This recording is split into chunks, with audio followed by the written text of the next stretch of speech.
ẹ káàbọ̀ sí orí ìkànnì ẹ wo ẹ jẹ́ ká farabalẹ̀ ṣe rí fídíò sẹ́ẹ̀ wò lọ yìí a máa play fún yín níbi tí wọ́n ti tú pẹ̀rẹ̀pẹ̀rẹ̀ àṣírí gbogbo bó ṣe ń lọ pátápátá ẹ ti mọ̀ wípé táwọn ò bá ti rí báyà wa kì í sọ ètí a bá sọ gan ayẹpa ti ṣe wádìí kúlẹ̀kúlẹ̀ pé ṣé òtítọ́ ni ọ̀rọ̀ yìí kó tó di pé a mú wá sórí ìkànnì fún ẹ̀yin olólùfẹ́ wa láti máa jẹ ìgbádùn gbogbo bó ṣe ń lọ lágbo òṣèré ìwọ tó bá ti subscribe bóyá subscribe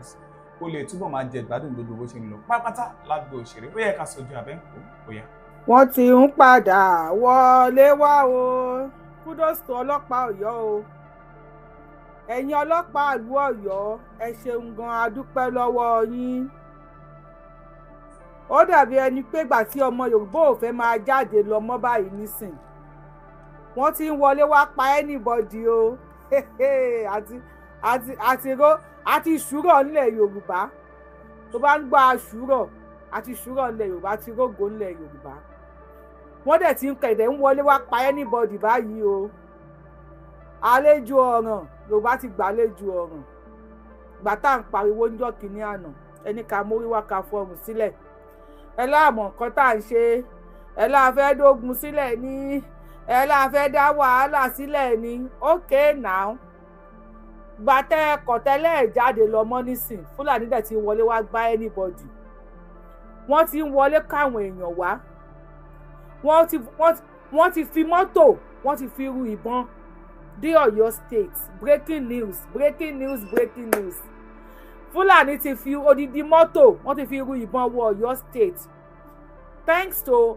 commissioner fún Ọ̀yọ́ state thanks to Nigeria police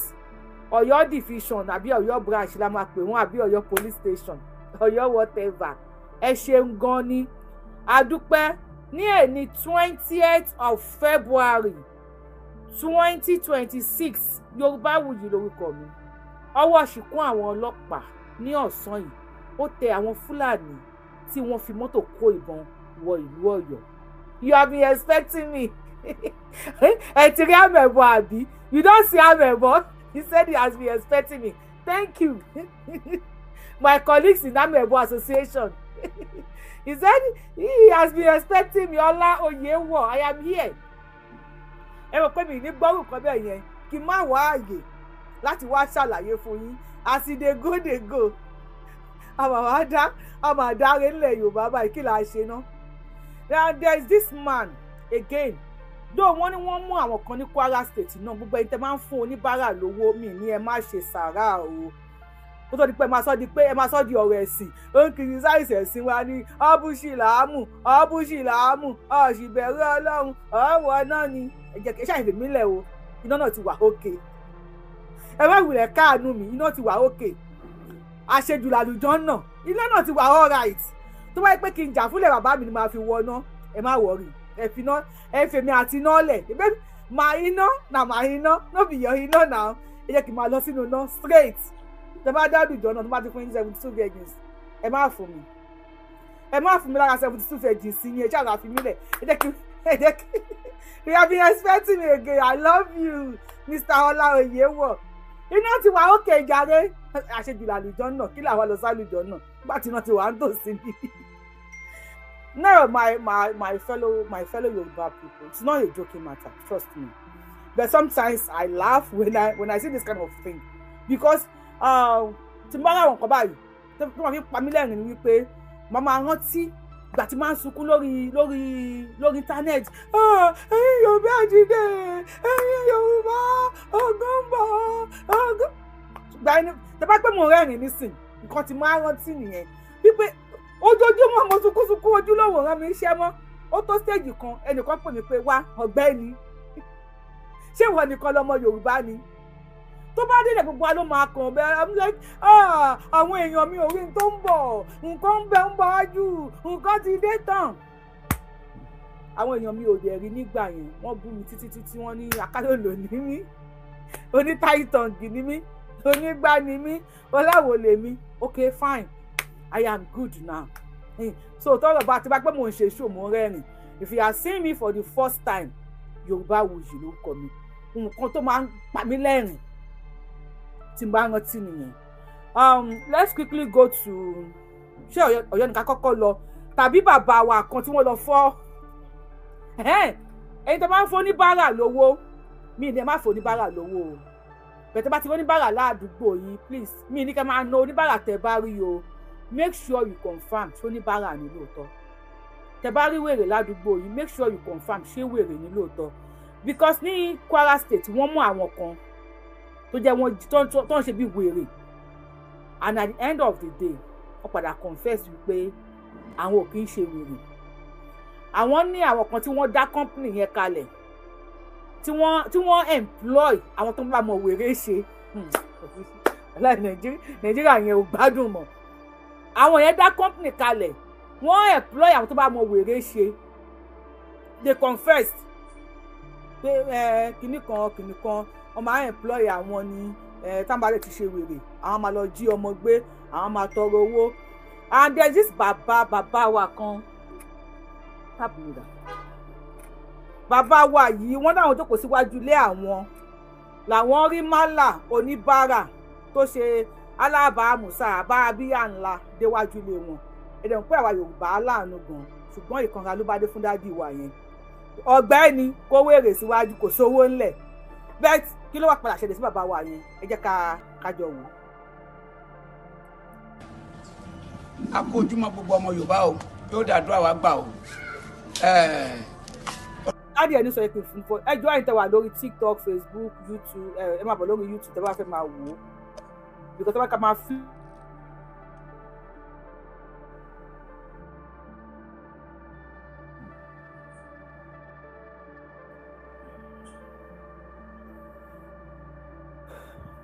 tablet mi padà jábọ́ another program yà mo lọ síbi iṣẹ́ ẹ mọ̀ èèyàn lèmi náà ẹ jẹ́ àwọn ènìyàn ṣe but mo drop short videos if you don't see me on live show mo máa ń drop short videos sórí Yorùbá Wuyi lórí YouTube àti Ìrìnkèrindò Yorùbá Wuyi ẹ máa rí wò ń bẹ̀ dáàdì wa yìí ló ṣẹlẹ̀ sí ẹ̀yin Facebook ẹ̀ yẹ kí n tún máa ṣe wàhálà báyìí so jẹ́ kí n bẹ̀rẹ̀ báyìí kẹ́ máa gbọ́n bẹ̀rẹ̀ kí n máa ṣe nǹkan. orúkọ tèmi ní Fáyẹmí Okun Lájà Vita ìbẹ́rìn kankan fa wàhálà tó bá ti tọ́ mi o mo jókòó níwájú ilé mi ń bí níwájú ṣọ́ọ̀bù ìyàwó mi ń bí lánàá ni mọ́là kan dé náà tó ń tọrọ owó ó dẹ̀ dé mo rí pé bó ṣe wáyé eléyìí kì í ṣe yàn lásán ó mú ọ̀pá kan dání ọ̀pá yìí ó dì í mú lórí báyìí ó fi ń tẹ̀lẹ̀ ó ń rìn bí pẹ́ńtẹ́sẹ̀ ń dùn wọ́n á ní kó kó wájú ilé mi ó dẹ̀ kó wájú ṣọ́ọ̀bù ìyàwó mi ó tún bọ́ sẹ́gbẹ̀ẹ́ ṣọ́ọ̀bù ọ̀ràn télọ̀ tó wà ń bí báyìí tó wà lẹ́gbẹ̀ẹ́ mi yìí nínú ilé mi náà kọ́ńpánì mo ní kó kúrò ń bí kó máa lọ mo ní kó máa lọ tí mo sọ pé kó máa lọ báyìí tó máa ṣe báyìí mo tó yọrí ẹ wò kò ṣe pé mi ò parọ́ mọ́ o ẹ ti rọ́pàá yìí ṣẹ́rí ọ̀pá yìí ló yọ straight ẹ wo ohun tó wà lórí ẹ̀ iṣẹ́ ti rí ríǹgì rẹ̀ ń bí o oògùn ní ẹ̀dẹ̀ rọ́pàá yìí bó ti ṣe dán tó ẹsẹ̀ tó ń ṣe báyìí kò dún ohun tó gbà tí mo gbà lọ́wọ́ ẹ̀ ó mú ọ̀pá yìí lẹ́sẹ̀kẹsẹ̀ ó là mọ́ mi lórí ni gbogbo ìlú yìí lè sọ sí o pátá gbogbo tó wà street tó wà ládùúgbò. ẹ jọ ṣé ẹ ń tó clear sí àwọn èyí tẹ̀ ń wò mí ká tó máa play ẹ lọ please ẹ jọ if you are hearing us o ṣé ohun tó ń dọ́dọ̀ yìí please if you are let me see the comment in the comment section kí n comment yẹn ní comment section bàbá wa ìran láwọn tó kò síwájú ilé àwọn I'm good fine thank you ẹ jọ ibo ló bá ti clear mi ìfẹ́ ká ti play débì kan káwọn kan wá ní àgbọ̀n nǹkan tó ń sọ àárín nǹkan tó ń sọ please Facebook, YouTube kí ló ṣẹlẹ̀ Facebook nìkan ló ń operate o Facebook nìkan ló ń operate o ẹni tẹ́ bá wà ń tẹ lọ́wọ́ like button lórí Facebook thank you God bless you I love you so much thank you ó clear lórí Facebook YouTube are you there? You don't hear on TikTok ẹ gbà mí TikTok kí ló dé kí ni mo ṣe ẹ̀yin náà bá wa tápù lórí TikTok ẹ má bọ̀ lórí YouTube jàre mi ò mọ̀ o yes you can hear thank you God bless you on YouTube also TikTok kí ló dé tẹ́ ẹ gbọ́ why are you not hearing on TikTok okay wọ́n ní kẹ́ I can hear you okay authentic thank you my love wọ́n ní kẹ́ tún ẹ tó lóun gbọ́ mi lórí TikTok yẹn wọ́n ní kẹ́ tún kí lórúkọ ẹ̀yin ṣe ni so you can hear me now let's go. gbòǹbí orí ọ̀fẹ́ hospital nílùú Ìtòrí Èkó local government kábíyèsí bàbá wa Àkámọ́ gbogbo àwọn tí àwọn sẹ́ríkì wọn bírú ọkùsàǹgbàǹkó ẹ bá a sọ fún wọn kó bá a kìlọ̀ fún àwọn family wọn tó ń tọrọ bára kán máa lọ tọ ọlọ́dọ̀ ẹbí wọn kán máa yà street wa mọ́sà o ní sáìdì ibi tí aláwọ̀ ẹkùn ojú burúkú tó jẹ balẹ̀ agbọ̀n ẹrùkù tuntun sí àdúgbò yẹn ní o lèmi ń gbé èmi ní balógun ẹ̀hún èmi ní balógun aláwọ̀ o ṣe ń gbọ́ tí mo yẹ gbọ̀ páyì lọ́wọ́ ẹ̀ tọ́yàn ń lọ pé kí n filẹ̀ fún tí mo lọ́mọ lọ́wọ́ tí mo gbà mí ti ṣe tán báwo ti fa ilé ìjáde tó bá fa jáde báyìí mo ní tó gbé lé mi báyìí mo sáré gbà lọ́wọ́ ẹ̀ pápápá òun rèé o gbogbo yẹn rí ẹ̀yin Yorùbá ogun ti dé sógun state o ohun tí mo gbà lọ́wọ́ mọ́là gbogbo ẹ wá bèrè street bí o tó bá jẹ́rọ ní mo gbà lẹ́kọ̀ọ́ local government ní street Oore Ọ̀fẹ́ hospital opposite tẹ bá ti kọjá AIA hotel bí tẹ AIA kọ́ ọ́fíìsì yẹn ẹ̀yẹ gbàbẹ̀ wọlé street ibẹ̀ ní ilé tèmi èmi ní ifá ẹ̀mí okùn lájà bíi ta o gbogbo tí mo gbà lọ́wọ́ mọ́là lánàá rèé o gbogbo aládùúgbò ọ lè sọ sí o ẹ ti rí ó la ilé ìmọ̀ mi lórí ni ko ẹ mọ̀ pọ́pá yìí náà fi ń pa àwọn ẹran tó ń pa tó máa ń tà fún yín dédé yìí ẹ dẹ̀ mọ̀ pé ọ̀pá kan ni Fúlàní fi ń dàgbà màálù wọn lórí àwàkọ́ o wọn fi ya ẹnìkan ohun tí mo gbà lọ Fúlàní lánàá rèé today is Thursday bá àná ní sí Wednesday òun ni o ohun tí mọ́là mo gba eléyìí lọ́wọ́ ẹ̀ lẹ́sẹ̀kẹsẹ̀ ẹni tó ń ṣe bí pẹ́sẹ̀ ń dùn pẹ̀lẹ́sẹ̀ tó ẹsẹ̀ òdún o ló fi jápa o ẹ lè wá o gbogbo ẹ̀yin ọba wa ẹ bá sọ fún àwọn Fúlàní mọ́là wọ́n ti wà ní junction to junction àtọ̀ tó ń ta àti kìíní kan fìlú ilẹ̀ fún wa ẹ̀yàn bá ṣe wèrè bí ọ̀pá wọn iná máa fi pa wọn o ohun tó là mọ́ mi lórí ó dín bá ó là mọ́ mi lórí ni wọ́n èrí gangan ni. Ogun State ni a ṣe máa lọ sọ́yọ́ o tọ̀yọ́ ń sìn wọ́n yẹ̀yẹ̀ fi mọ́tò kó ìbọn wọlé ni ẹ bá wa kí àwọn ọlọ́pàá Ọ̀yọ́ State wọ́n máa ṣe tó bá kù díẹ̀ káàtó àwa náà la máa bú wọn wọ́n ṣe ètò ìdálé ní 28 déètì wa ń bẹ̀ èmi lọ́sàn-án yìí wọ́n ṣe ètò ìdá ẹ ó bàbá wa yìí nígbà tí wọ́n gba ọ̀pá lọ́wọ́ Fúlàní ó fi ríǹgì sí ọ̀pá tó fi ń ṣe alábà musa àbá bíyà ńlá àṣírí ìyàbò tó fi ṣe bẹ́ẹ̀ ni pẹ́sẹ̀ ń dùn ó so òrùka mọ́ ó wé òrùka kí ló wé mọ́ ọ̀pá tó fi ń rìn kó wọn di ṣọ́ọ̀bù mi ṣe wá di pé wá fọ́ ọ̀pá mọ́yàn lórí before you know it ó ti yọ sword ó gbélé wọn láàrin orí kí bàbá wa ìkọ́ máa dúró déédéé orí àwa là sí méjì àmọ́ wá kú ọpọlọ ńlẹ̀ẹ́lẹ̀ wọ́n tún ti pẹ́ nìkan lógún stéètì o ọba tí wọ́n pa lóńdó lánàá àgbọ́kẹ́ni kankan sọ̀rọ̀ àwọn ọba wa ò sọ̀rọ̀ nípa ẹ̀ ìyá tí wọ́n bá sùn tí wọ́n tún dúnbú ní Ìbàdàn àgbọ̀ kankan lórí ẹ̀ àwo ti lọ náà nìyẹn kódà tí bàbá wa jẹ́ 500 billion tó bá mú méjì mẹ́ta kò lórí ojúmọ́ 500 billion ò ní pẹ́ tán àwọn boys wà dẹ̀kẹ̀rẹ̀ wọn ò ríṣẹ́ ṣe wọ́n lọ sí school wọ́n kàwé wọn ò ríṣẹ́ wọ́n ti ṣe family planning wọn ò fẹ́ fúnyàn lóyún mọ́ àwọn obìnrin náà ò fẹ́ dún ẹjọ́ sí ìbọn rẹ̀ ò lè bọ́ ajá náà dípò tó máa bọ́ ọmọ ṣùgbọ́n àwọn bí 19 wọ́n bí 20 wọ́n bí 50 lójoojúmọ́ wọ́n wá kúrò nínú ìlú wọn wọ́n wá sínú ìlú wa wọ́n wá àwọn rẹ̀ pé àrísìn àwọn àgbàlagbà wa ni wọ́n target bàbá yìí náà ṣe pé àgbàlagbà ni wọ́n lọ pé wọ́n tún wá jí àgbàlagbà nínú ni wọ́n ṣe fi sọ́ọ̀dì gbá orí wọn ní orí tó tẹ̀ tún ń dán dáàdì mi ò bu yín sá o ẹ wo kí bàbá tó pé orí wọn tẹ̀ tún ń dán ni àwa la orí sí méjì kí ni ká máa sọ báyìí la sọ́ọ̀dì wọn báyìí lórí orí ogun ti dé o God bless you na inú àdúgbò lélẹ́yìí nísìnyí o bàbá yìí ò lọ sínú igbó wọn ò lọ sínú oko wọn ò lọ sí street málà tó ń ṣe àṣírí abo bá bíyà ńlá mo ṣó fídíò kan lórí YouTube mi láàárọ̀ ìbímọ bí yẹ rí málà bẹ Fúlàní tó ń da màálù láàárín títì ó dẹ̀ gbé kèsápá ẹ̀dẹ́ bá ti wo lórí YouTube please let me see your comment in the comment section maybe I'm gonna still show it I don't know but ẹ yẹ ká lọ sí Ọ̀yọ́ àmàdí Ọ̀yọ́ bọ̀ let's go to Ọ̀yọ́. ọ̀gá ẹgbẹ́ mọ́mí mọ́mí ẹgbẹ́ ni wọlé padà kó bá mi. Ọ̀yọ́ lẹ̀ ń wò yìí mọ́tò ni wọ́n fi rú wọlé ẹ̀ ń gbọ́ irinṣẹ́ yìí pọ̀ ní ìlú Ọ̀yọ́ ni ọkọ̀ ni wọ́n fi kó irinṣẹ́ wọlé ẹ ṣáà rí déètì ń bẹ̀ ẹ rí déètì ń bẹ̀ 20th of February 2026 Iresa-Adu rèé ní ọ̀sán èní ni wọ́n rú irinṣẹ́ wọlé sí ìlú Ọ̀yọ́ ní Iresa-Adu. ọ̀gá ẹgbẹ́ mọ́mí mọ́mí ẹgbẹ́ ni wọlé padà kó bá mi. Iresa ìpọ̀ the back one. ọlọ́fà o. Hello. Àwọn nọ́mbà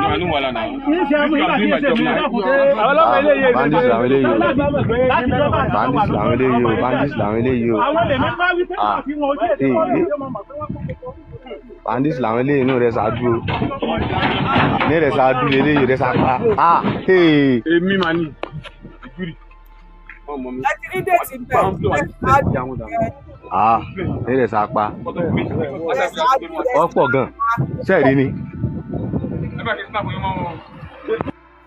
àwọn ọmọ dúdú lẹ́gbọ́n pupa làbúrò ẹ̀yọ́ Iresa àwọn ọmọ dúdú lẹ́gbọ́n pupa làbúrò ogun dé bá wa nílẹ̀ Yorùbá àdè pariwo ẹni akálòlò ní mí ẹni mi ò gbédè ẹni mi ò lọ skul ẹni mi lè sọ English ẹni tí wàá gbọ́ English sí wọ́n ti kọ́ bọ̀ wọlé ẹ wá lọ fèsì àwọn Fúlàní kẹ wá sọ àgànà àwọn ọ̀nẹ́ kẹbẹ̀ sí ní fọfẹ̀ fònẹ́ ẹ̀yin tẹ́ gbọ́ English tẹ́ lọ sí skul wọ́n ti ọ̀sán gangan if they can come inside into Yoruba land ní ọ̀sán gangan no if they can come in with all this in a broad daylight àwọn nǹkan wo ni wọ́n ti kó wọlé sí wa lára láàrin òru tí wọ́n bá lè wọlé pẹ̀lú àwọn irinṣẹ́ yìí ní broad daylight o kí ni wọ́n kó wọlé láàrin òru mami Sarah Kuforiji you are the best ẹ̀yin lẹ́wọ̀n the best commentator lórí Yorùbá Wuyi platform yes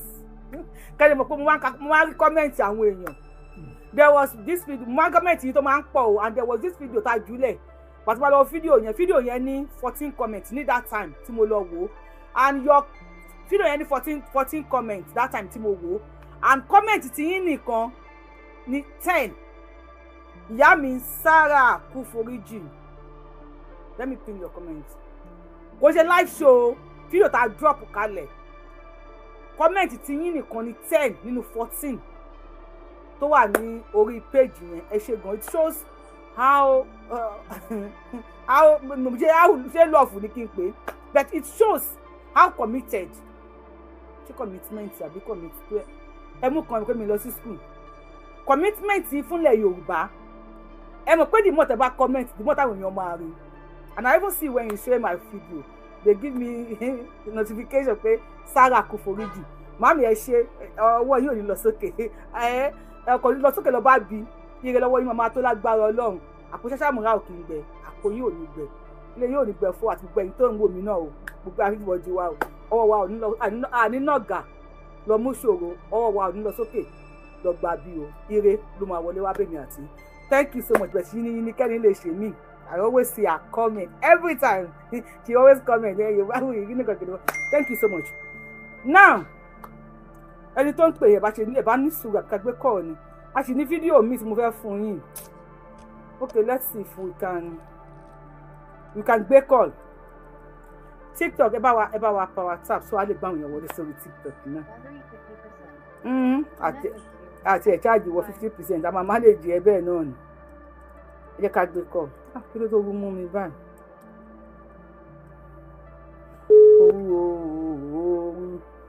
kò lè yẹ kó rú mú mi o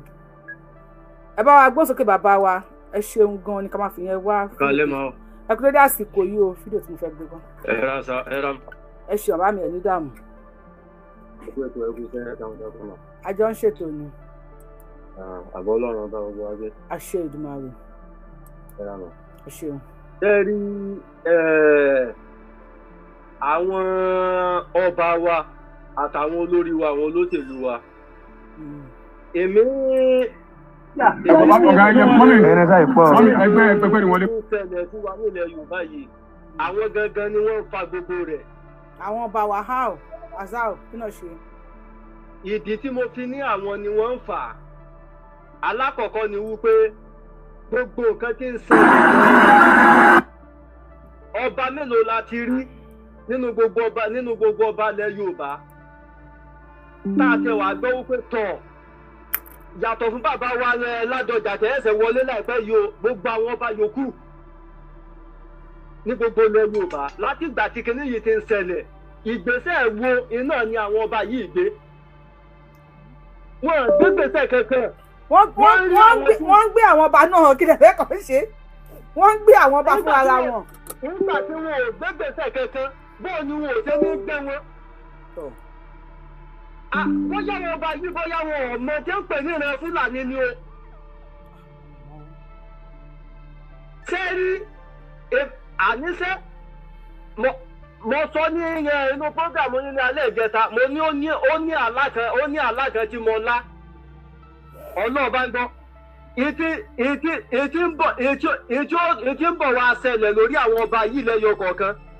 àwọn ará bíbá yìí mọ tí ń ṣe ìgbésẹ̀ wọn bí ẹ ti wà yẹn orí àwọn ọba tí ń lórúkọ ńlẹ̀ Yorùbá àwọn first class ọba yẹn orí wọn wọ́n ti fẹ́ máa bẹ̀rẹ̀ báyìí kò sí irú ọlọ́pàá náà tí ẹ lè máa sọ wípé àwọn ọmọ kó kiri àwọn ọmọ fi dáàbò bo ara wọn tí wọ́n bá mú wọn wọ́n mú wọn tí wọ́n bá tètè gbé ìgbésẹ̀ báyìí ní kíákíá báyìí pé tọ̀ ọ̀yá o ẹ̀yin ọmọ wa o ọ̀yá apàṣẹ fún yín. I think I love that. Yorùbá gbọ́dọ̀ mọ dáàbò bora wọn ni. Kí ló fà á tẹ́ ẹ̀ fi lè fààyè lẹ̀ fún àwọn ọ̀rẹ́ yín nígbà tó ṣe tó ojúlówó ọmọ ọkọ Yorùbá ni yín? Kí ló fà á tẹ́ ẹ̀ fi fààyè lẹ̀ fún wọn láti dáàbò bora wọn? Ẹ lè sọ wípé ilẹ̀ Yorùbá ò ní lọ síwájú táwọn tí ń pa yín tí wọ́n fẹ́ gbalẹ̀ yín tí wọ́n wà láàrin àwọn tí ń ṣètò ààbò lẹ́yìn lérí tí ń dáàbò bòye irú kí lẹ rò pé yóò máa ṣẹlẹ̀ sáwọn tí ń pa yín lẹ́yọ kọ̀ọ̀kan yìí tí wọ́n fẹ́ pa yín run kí wọ́n gbalẹ̀ yín sáwọn lẹ́ni kí wọ́n máa dáàbò bò yín. àwọn àtàwọn ará bíbáyé àti ìṣe kẹ̀kẹ́ náà látìgbà tí gbogbo ìṣẹ̀lẹ̀ yìí ti ń ṣẹlẹ̀ ọ̀dọ́ ọmọ Yorùbá mélòó tí wọ́n ti mú nílẹ̀ Haúsá rí pé tọ̀ ọmọ Yorùbá rẹ̀ ìtòsẹ̀ ni ó tó ṣẹlẹ̀ rí. ó ṣe wọ́n bẹ̀rù ara bíbá yìí ni wọ́n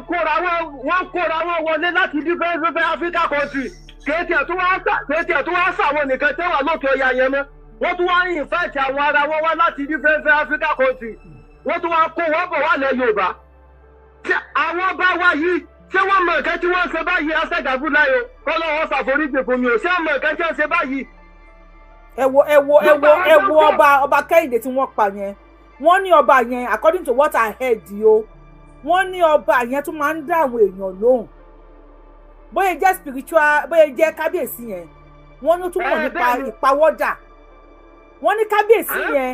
wọ́n ló tún máa help àwọn èèyàn bóyá èèyàn ń wá ọmọ ni èèyàn ní àìsàn kan lára ni and wọ́n ní kò ń gba owó o ìwọ tó bá wọ́n tí kí ẹ̀yin náà gbọ́ bẹ́ẹ̀ wọ́n ní wọ́n tí kí ní ẹ̀ bá ṣiṣẹ́ fún ló máa padà wá dúpẹ́ bóyá iṣẹ́ dàrú ni o bóyá àwọn kan ṣe kinní kan ni o wọ́n ní kábíyèsí máa tún ṣe bẹ́ẹ̀ ó tún máa ń tọ́jú àwọn èèyàn ní kọ́nà wọ́n dẹ̀ ní kí ìgbà owó ìwọ tí ó bá tí iṣẹ́ yẹn bá jẹ́ fún ìwọ ló máa dúpẹ́ tó máa sọ fún àwọn èèyàn bí a ṣe gbọ́ ọ̀rọ̀ kábíyèsí yẹn o òun náà wọlé tí wọ́n pa ní kò tí ó ti dìjẹta báyìí fídíò wọn gan wà lọ́wọ́ mi wọ́n ti kú tán ẹ̀jẹ̀ sì tún ń dà lára wọn I have the video with me lẹ́yìn tí wọ́n kú tán ẹ̀jẹ̀ sì tún ń dà wọ́n yìn wọ́n níbọn títí kò wọlé wọ́n ní wọ́n de kábíyèsí ni o wọ́n ní wọ́n dè wọ́n bẹ̀ sí ní fọ́ nǹkan mọ́ wọn lórí. ó dáná ẹ dákun nígbà táwọn èèyàn ń bọ̀ láti di dẹ́sàtì lọ yẹn tí wọ́n ń kó bọ́ọ̀bọ̀ kí ni wọ́n ń bọ̀ wá fi bọ́ọ̀ ṣe lọ́dọ̀ wa. Surulere local government ló ti ṣẹlẹ̀ 20th of February èmi ló ṣẹlẹ̀ ni mo mú wá fún yín. wọ́n sì ojoojúmọ́ gbogbo mọ́tò wọn tí wọ́n fi máa ń lòdù gbogbo àwọn J5 kéékèèké yẹn àwọn káwọn yẹn àwọn bọ́ọ̀sì yẹn àyàsí wọn yẹn tí wọ́n fi máa ń tẹ́rọ̀ wá látọ̀dọ̀ wọn gbogbo ẹ̀yẹ̀ máa ń lòdù àwọn nǹkan ìjà àwọn ìbọn sínú gbogbo ẹ̀ pátápátá látòrí mọ́tò kéékèèké dórí àwọn tírélà yẹn iná yẹn máa ń lòdù àwọn ìbọn ńláńlá sínú tẹ́ máa ń lòdù wọlé torútorú ní ẹ̀sìn fi máa rìn ní ẹ fi máa lòdù kan já wọlé ní ẹ máa kóra wọn wọlé. ẹ dákun kí ni ń ṣe àwọn ọba wa nílẹ̀ Yorùbá gan-an kí ni ń ṣe àwọn olórí wa tó jẹ́ pera wọn ládarí gan-an. bàbá wa ẹ ṣe bóyá ká tún gbé kọlù ẹlòmíì tó mọ̀ pé báyẹn ń sọ̀rọ̀ yẹn ẹ lè sọ̀rọ̀ dọ̀la tó káyín lára dé. ẹ máa dé tó lọ́nà. à ń bá bọ̀ ẹ ṣe gan. ẹ rà mà. Ifá ẹ bá wa gbóhùn sókè lórí TikTok Ifá ẹ gbóhùn sókè ká tó gbéyàn lórí TikTok. àjọ ń ṣètò ni. ó máa gbà wá lójú tí o àbí báwo la ṣe máa ń pòwò yẹ ojú máa gbà wá tí kẹ àwọn ọmọ Yorùbá ogún káwa mọ́lẹ̀. dey play eléyìí ti wọlé wá bá wa eléyìí ti wọlé. ọmọ ẹkún jáde lójú mi láàárọ̀ ẹgbẹ́ àti mo rí tí wọ́n yẹn ṣe ọba yẹn wọ́n yìnbọn fún kò wọlé wọ́n wá bẹ́ẹ̀ sí ìbọn fọ́ lórí. wọ́n ti kú tán gan-an ẹ̀jẹ̀ sì ń jáde I have the video sí. títí tá a lè dé sọ̀rọ̀ yìí àti rí nǹkan tí gọ́ọ̀mẹ̀ntì gọ́ọ̀nà Ondo State àti nǹkan. àgbọ̀ pẹ́kẹ́. ó dàbí Fúlàní gan ni gọ́ọ̀nà yẹn o because kò yé wa látìgbà tí Akérédolú tó ti kú làwọn kìnnìún ìbòrò yẹn láti yàgò bẹ̀yẹ. ẹ bá wa tẹ thumb up lórí show yẹ ṣe. ó ṣe rú Ondo State yìí náà ó ṣe Ondo State bó ṣe wà yìí ṣe tá bá ti bẹ̀rẹ̀ sí capture àwọn ọba wa kí ni àwọn mẹ́bí kúkú wọn kàn gbé máa sọ ìdí ni wọ́n dẹ̀ declare síra lọ ló bá tán. wọ́n yẹ ṣe ń lé Haúsá. adé ti pariwo pé mission Satan of Sokoto yẹn ni a ti pariwo ojoojúmọ́ làwọn aṣọ ìmídà àwọn tó ń ṣe Islam yìí wọ́n tún máa bá wa jà. I have the photo here. wọ́n sọ wá di ọ̀tá ládùúgbò wọ́n sọ wá di this president Satan of Sokoto yìí eléyìí mission ẹ̀ gangan ni láti pa gbogbo àwọn tó ṣe àwọn lédè míì ipe kó gbé títí ẹ̀ sí ó gbé kí yẹn lọ southeast àwọn southeast wọn láwọn ò ní gbà báwọn máa tátọ́ pẹ̀lú ẹ̀mí àwọn wọn gbà wípé Satan of Sokoto yẹn ò ní máa pàṣẹ fáwọn ọbẹ̀ yẹn. àwọn ni wọn gbà náà tẹ bá wà lórí YouTube mo fẹ́ pin nǹkan táwọn Yorùbá sọ nǹkan tí Satan of Sokoto bá sọ lórí ọ̀rọ̀ ẹ̀sìn ìsìlámù làwọn mùsùlùmí Ọ̀yọ́ yóò tẹ̀lé mo ti post ẹ̀ mo ti post sórí YouTube nísìnyí so ọ̀dà ẹ ṣe gan ká tún gbé kọ́ọ̀lù ẹ lómi èyí sì wà lórí TikTok ẹ wà ń bẹ̀ kí n tún máa sọ̀rọ̀ ṣé ẹ ti rí bó ṣe ń lọ now ẹni tó mọ̀ ń pè lórí kan tó gbé kọ́ọ̀lù let me quickly show you this èyí tẹ́ bá tí ì lọ wò wà lórí YouTube mi. ní ọ̀sán gangan ẹ kàn báyìí sọ̀rọ̀ náà kí n tó wá play kẹ́ tó mọ tí Fúlàní tó gbé dání lọ́sàn-án gangan ẹ bá wa gbóhùn sókè lórí YouTube ẹ bá wa gbóhùn sókè ẹ ṣeun.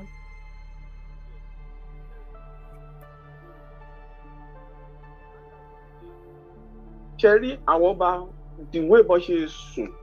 àsìkò tó yẹ kán jí rèé o now àwọn gọ́ọ̀nà bọ́ ṣe sùn àsìkò tó yẹ kán jí rèé o wọ́n ti wá rí sí pé kì í ṣe masisi nìkan ní kíní yẹn kàn ó ti ń kan everybody ìyẹn ìkan Christian I'm a pastor ṣẹlẹ̀ wa Christian di èdè tá a ṣe ló pọ̀ jù ẹni kí nìdí. sir. and we believe Jesus will do it. Jesus will not go and fight for you. It is you who stand up to go and fight for yourself. Jesus will just back you up. But àwa wò pé Olúwa ló mọ jagun fún wa. When David Olúwa sọ pé kó lè pé yóò gba ẹ̀sìn ìjọ ẹ̀ má bínú. Ṣé David ò kó ọ̀fà dání kò kó ìbọn kò kó àdá ni? Pétérù gan fa síwájú ìjọ lẹ́yìn Jésù. God bless you. Kí ló fi jà tó fi gbá gbogbo nǹkan ẹ̀ padà? Gbogbo ẹ̀ ló kó dání o. But now we just pé ẹ má jà ẹ má ṣe kí ni kan ó jà wọ́n ń pa ẹ́ and you sit down there you are calling Jesus we come and fight for you we don't fight for you that is the ara our Christianity we don't prepare this is the nítorí dé sẹ́yìn ìkúlé wa mo wo the word of Gani Adams ó ní a ní láti prepare àti ó ní wọ́ọ̀ tí wà lẹ́yìn ìkúlé which is true everybody ń pariwo wọ́ọ̀ tí wà lẹ́yìn ìkúlé náà which is true and all the cadets dey relax they sit down there. Ọlọ́run kó bá wa this is the time we need to unite and stand up for our rights and stand up for our fighting. God bless you. Ibi tí olúkálùkù wa bá lè fi ràn ìlú lọ́wọ́, let us everybody come out and start for our own land. Yes, this is the time Yoruba people should come together. Yes, we need to come together. We don't destabilize Christians, we don't destabilize Muslims, we don't destabilize Isheche, we don't destabilize everything now. Because once we thank God for these people. Hello, ma. Our police are passing. Yoruba, not being round up. We don't need to destabilize people. We cannot share in Yoruba, Christianity. I'm a pastor. That is what I believe. I'm a pastor. I believe my pastor, I believe Christ. But all things you go to be our one. We don't need to criticize this. Ẹni tó ń pè lórí fóònù yẹn jẹ́ ní sùúrù fún we back them up with prayers. But how do you see them? I better criticize it. I better support the shaking. Smart. We Ọlọ́run bá wa ṣe wọn ní rí wa pa wọn ní ilé wa pa ilé wa ò ní dàrú. Ọlọ́run máa ń gba ilẹ̀ wa fún wa. Ogun ẹ̀yìn, à ń pè kíní kan lógun ẹ̀yìn. Ọlọ́run máa fi ja ọ̀tá ilẹ̀ Yorùbá. Ọlọ́run tẹ̀ mọ́ ẹ̀yin ọba ẹjọ́ ẹ support wa o. Ẹ̀yin ìjòyè support wa o. Gbogbo tó bá fẹ́ káwa ta sí ilé tó bá fẹ́ ká máa ṣe, a máa ṣe. If it is the money we go, I'm on send it. On top of that, I'm on share. But Emma sọ̀rọ̀ ẹ̀wẹ́ orí fóònù lẹ̀ wà tàbí mi ní fi nọ́mbà yín lẹ̀ fẹ́ ní kankan because àwọn kan wà 419 ni wọ́n. Ẹ bá ti gbọ́ pé aráàlú òyìnbó báyìí wọ́n rẹ́dí àti gbowó lọ́wọ́ yín nìyí. Kóìkì ń ṣe prógráàmù kan lọ́jọ́ kan. So ẹnìkan wá sáré post sínú prógráàmù yẹn live náà ni. Ó wá ní bóyá òun ọmọ wọn ò tí ì jẹun after ní bọ́ọ̀sì ẹni yẹn pé please send me your account. Nígbà tí Kóìkì wá ṣe tán mo wá pọ̀ Kóìkì direct pé Kóìkì can you imagine this thing happened?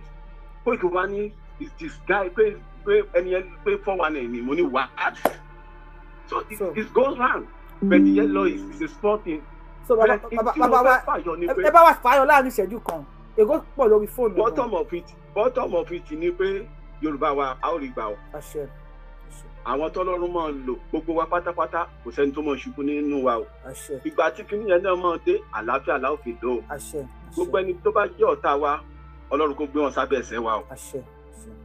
Ó ti dára o. Jésù Olúwa wa. God bless you ma. It is well with you ma. Yes. I follow you all. Ẹ ṣe gbìmọ̀ dúpẹ́ sà. Thank you. Yeah. Now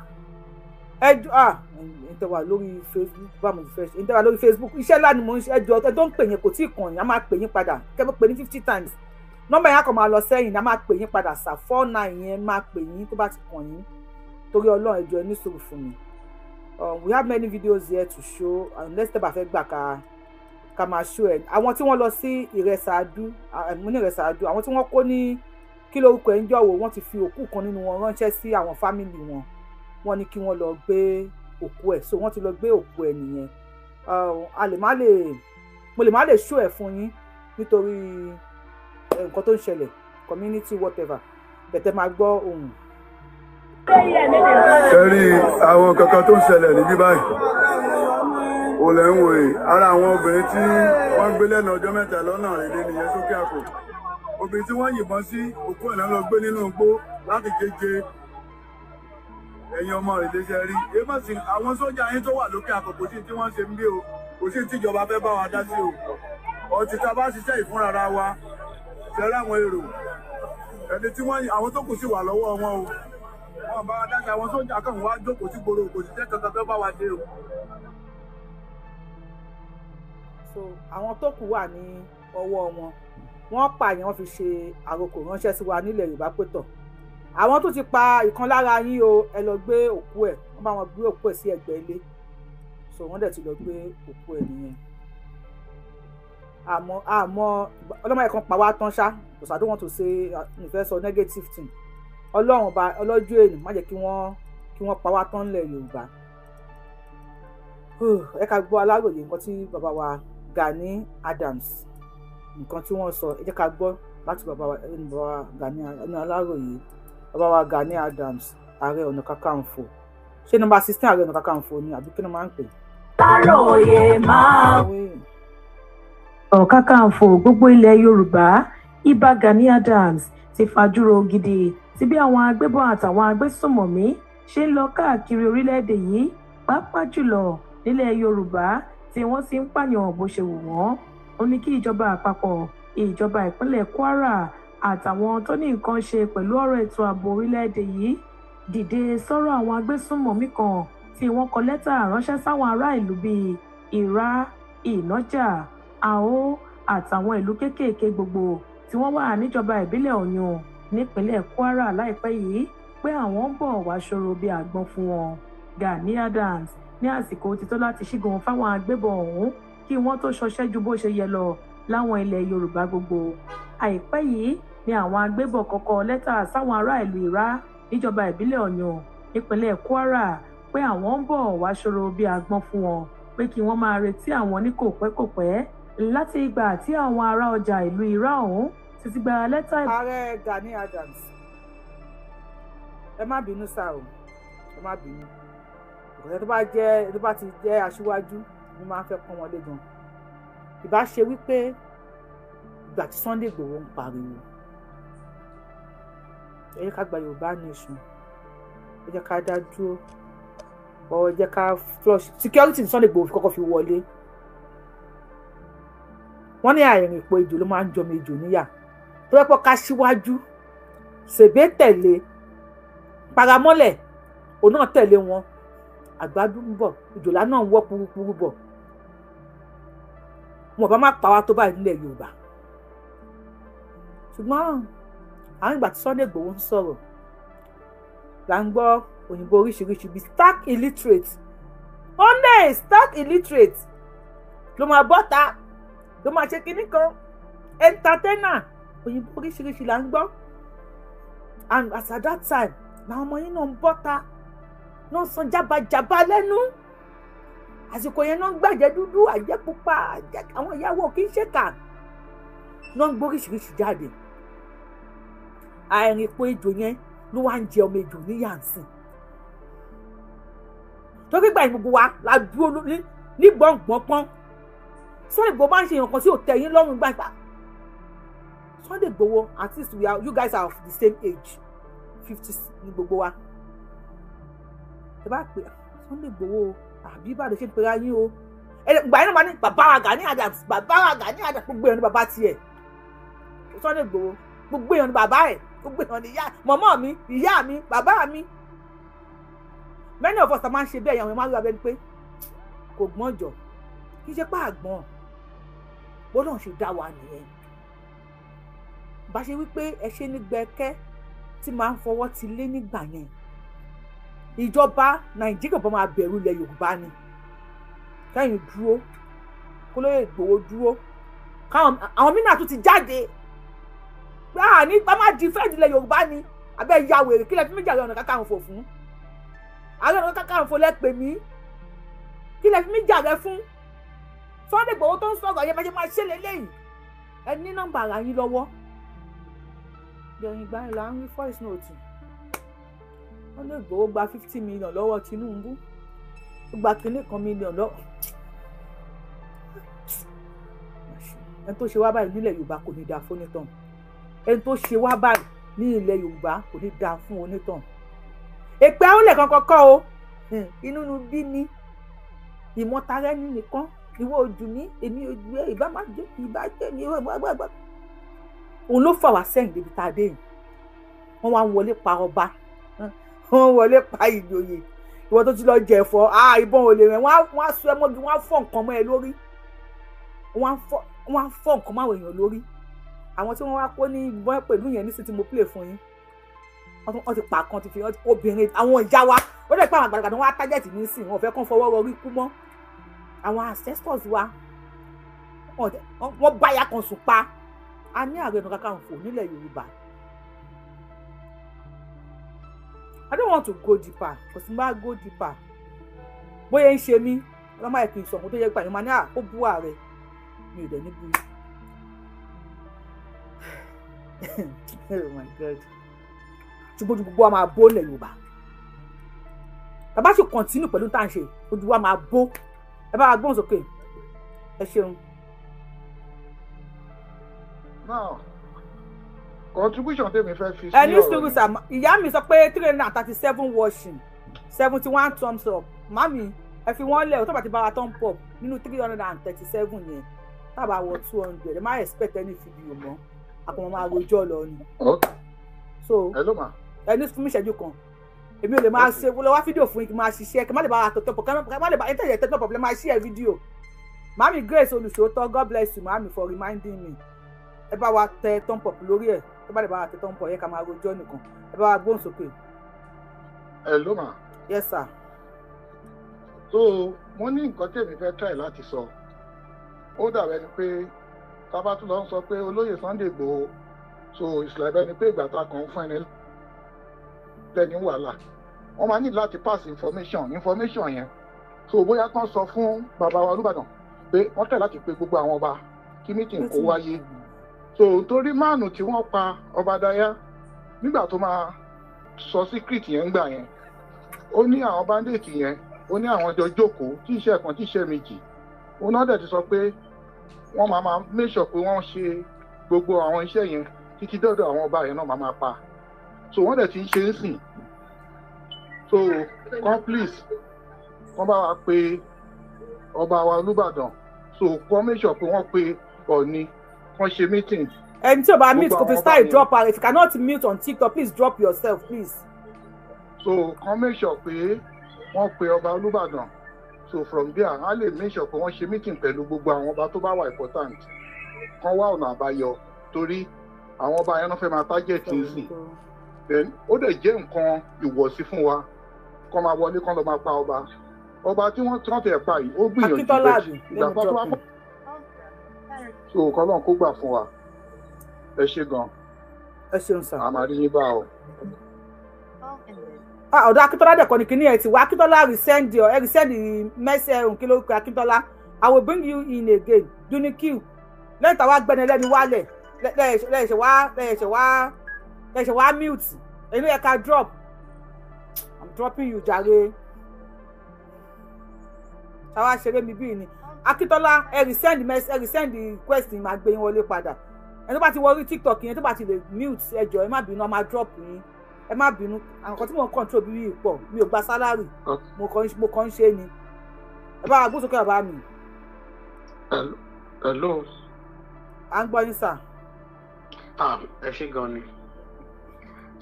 Bàbá wa ẹni sùúrù sà ẹni sùúrù sà. Ẹ má bínú fún nǹkan tí mo fẹ́ sọ yìí o. ẹni sùúrù sà kẹ́ tó sọ̀rọ̀ ó yẹ ká ti pè yín látẹ̀kan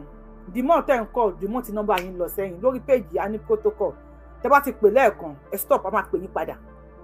bẹ̀tẹ̀ bá ń pè continuously nọ́mbà yín á máa lọ sẹ́yìn ló yẹ kó ti kàn yín látẹ̀kan bẹ̀tẹ̀ ilẹ̀ mọ́mọ́ ń jẹ́ kí nọ́mbà yín máa lọ sẹ́yìn so ẹ bá wa gbósókè torí jọ́ mi sà. Ẹ ṣé gan ni ẹ má bínú. No problem. Ṣé mọ̀ pé àwọn òwe burúkú tá à ń pa nílẹ̀ Yorùbá nígbà míì tá a bá ń para nígbà míì à ń para wa mọ́wé tínú èèyàn ò bá dáa tínú èèyàn bá burú téèyàn bá ní kà méjì ó láìkìlì kó fi kàn ṣera ẹ̀ Ọlọ́run kó gbà wá ní lórí ọ̀rọ̀ àwọn tó ń ṣe olórí wa nígbà tí wọ́n bẹ̀rẹ̀ sí ní pa àwọn ènìyàn àwọn bàbá yìí wọn mọ̀ pé ó máa kàn wọ́n ìgbà tó pa ọmọ bàbá Fáṣọ̀rántì kò sẹ́ni àwọn ọmọ pé ó máa kàn wọ́n àwọn kàmàkàmàkà ló yẹ ń kàn Ọlọ́run má jẹ́ kí nǹkan burúkú kàn wá ṣùgbọ́n kì í ṣe bí ẹni tó ń bá wọn tó ń bẹ́ṣù jẹ tó bá ń bẹ́ṣù jẹ tó bá ní síbí gígùn gan ìṣú sì máa tún lé ẹ̀ nǹkan tó ṣe wá ní ọ̀rọ̀ yẹn kì í ṣọ̀rọ̀ téèyàn lè ṣe ráwọn ọba tẹ̀ ń sọ yẹn. ǹjẹ́ mo wípé òrìṣà tó dáa ni èṣù torí èṣù wuyì lórúkọ tèmi ẹ lè lo àṣetánì ok ẹni tó bá máa bá ṣìtánì jẹun a ní síbí gígùn bẹ́ẹ̀ ni it's unfortunate ṣe mọ̀ látìgbà táwọn èèyàn ti ń sọ̀rọ̀ yìí tán ti ń sọ̀rọ̀ yìí àwọn èèyàn jẹ́ bẹ́ẹ̀ ni gbogbo ilé tó ń ṣẹlẹ̀ tó bá jẹ́ pé kì í ṣe pé wọ́n jẹ níbẹ̀ ni kò sí gbogbo rádaràda tó ń ṣẹlẹ̀ nílẹ̀ Yorùbá kò lè ṣẹlẹ̀ kí la gain lára Fúlàní kí ni àǹfààní kí la rí lára Fúlàní kò sí wọ́n dẹ̀ ń wọlé wọ́n pa wá gbàtà bá dẹ̀ táwọn èèyàn bá dẹ̀ sọ̀rọ̀ wá ní ọmọ ẹni ò kì í ṣèbílẹ̀ bẹ̀rẹ̀ Ọlọ́run kó ṣàánú fún wa ní ìṣe ló yẹ ká gbàdúrà ká stop láti máa tanra wa jẹ àwọn eléyìí wọn kí àfẹ́ ní bòdì ṣe rí it's just unfortunate àwọn èèyàn ọba gidi ló ti bẹ̀rẹ̀ nígbà tó bá pẹ́ máa kan àwọn ọba burúkú yẹn náà ìgbà tó bá pẹ́ ó máa kan àwọn olóṣèlú ṣe rí nígbà míì tá a bá sọ pé ká máa gbàdúrà tá a bá ń sọ spiritual àkànkanra wa jẹ ni Ọlọ́run máa ń gbàdúrà òpùrọ́ ni a lè máa kanra wa jẹ ká ní kọ́nà gbàdúrà wa so nǹkan tí irú àwa ìta lè rí sọ lórí ọ̀rọ̀ yẹn ni kọ́nà kó ṣàánú fún wa pé ètò ẹ ṣé gan ni. ẹ ṣé bàbá wa ẹ ṣé. Now ẹni tó bá ti wo fídíò yẹn tí mo ti fi sórí Facebook mi sórí YouTube mi láàárọ̀ no ẹ má bínú sir, mistake mi bá tí mo pè yẹn ẹ̀yin kan mo fẹ́ pè mistake mi fi pè yín ẹ sáré bá mi wò lẹ́ẹ̀kan sí ẹ tẹ́ bá tí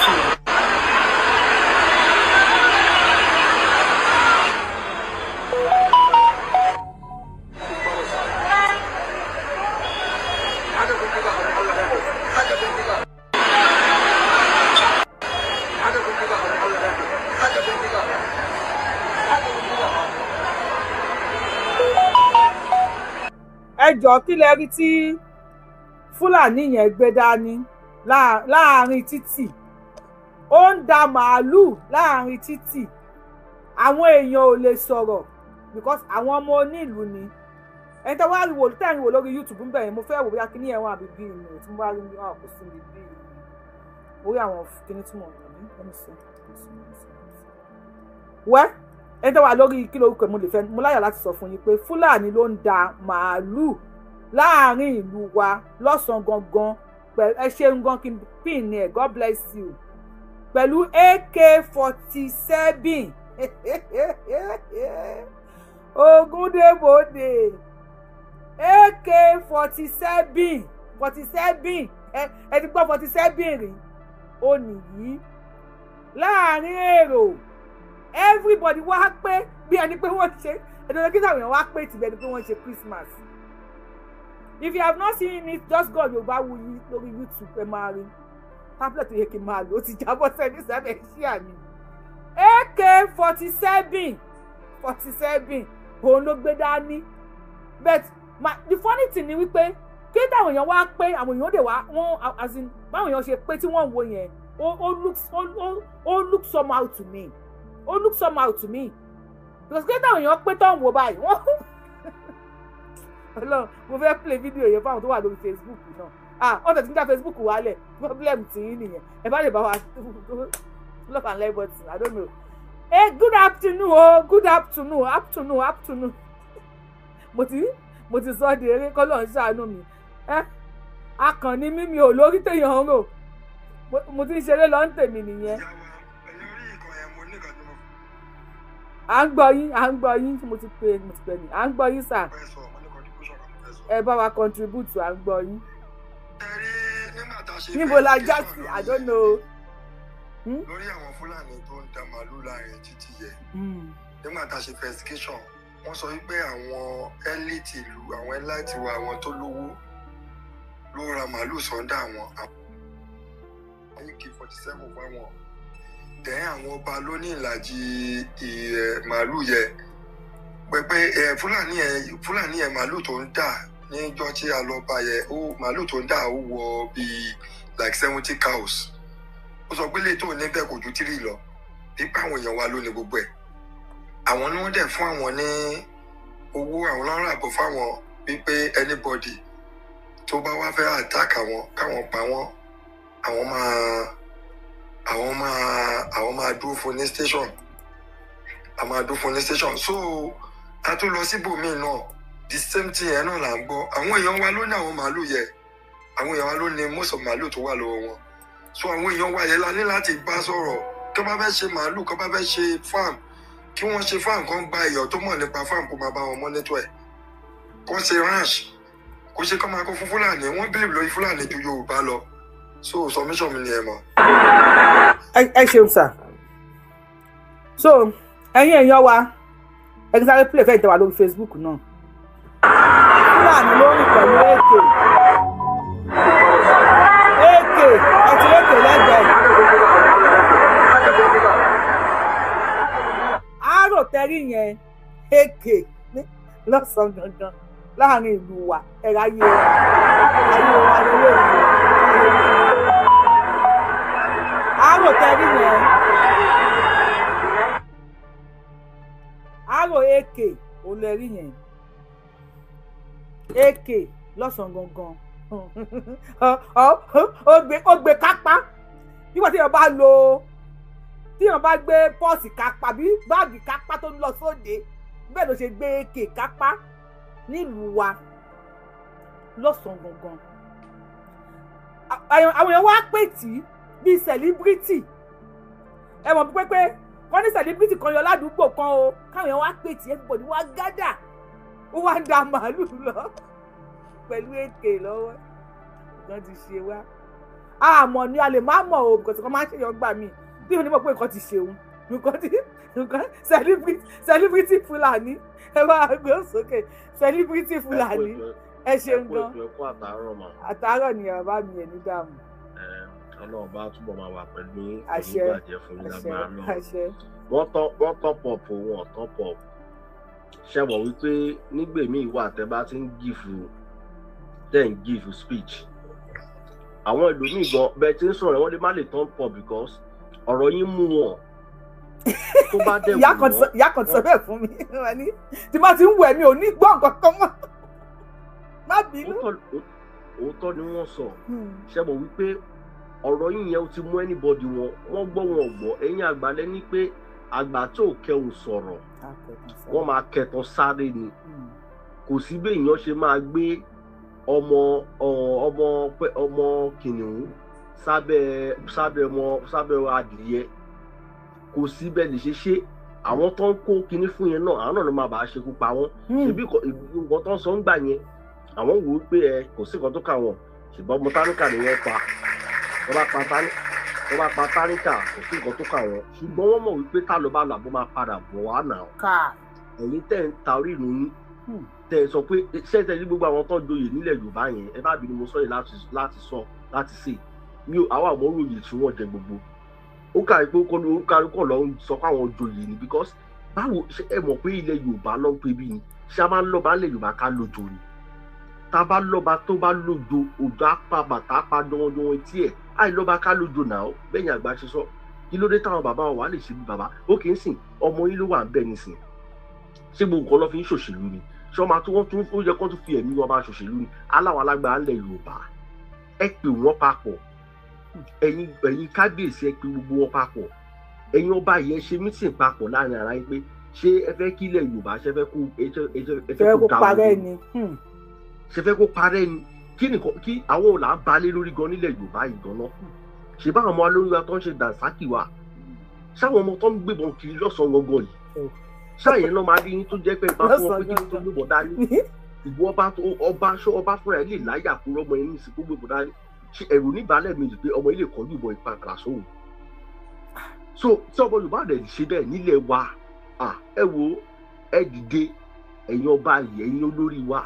ọmọ yìí ló wà ń bẹ ọmọ yìí ló wà ń bẹ ọmọ wa ló wà ń bẹ bẹ́ẹ̀ ni bọ̀ kí ló tún ṣẹlẹ̀ ṣé kò yẹ ẹ̀yin náà kẹlẹ́ ti ṣèkọ́ gidi sílẹ̀ Yorùbá ẹ ti jẹ ẹ ti mu kò sẹ́ni tó ń béèrè kankan lọ́wọ́ yín bọ́ ẹ tún lẹ̀ Yorùbá ṣe ẹ bá yẹ kí lẹ̀ Yorùbá parẹ́ ẹ bá jẹ́ kí lẹ̀ Yorùbá parẹ́ ẹ ti kò sẹ́ni tó fẹ́ béèrè kankan tẹ ti kó jẹ gbogbo ọlá tẹ kó jẹ àbèrè lọ́wọ́ yín Ọlọ́run inú wa Yorùbá ló dáa jù ní gbogbo èròjà fún yẹn kò sẹ́ni tó fẹ́ àtàkì nígbà owó tẹ ti kó jẹ ń bẹ̀ kọ́ ẹ lọ kó wa ìyẹn ti lọ nìyẹn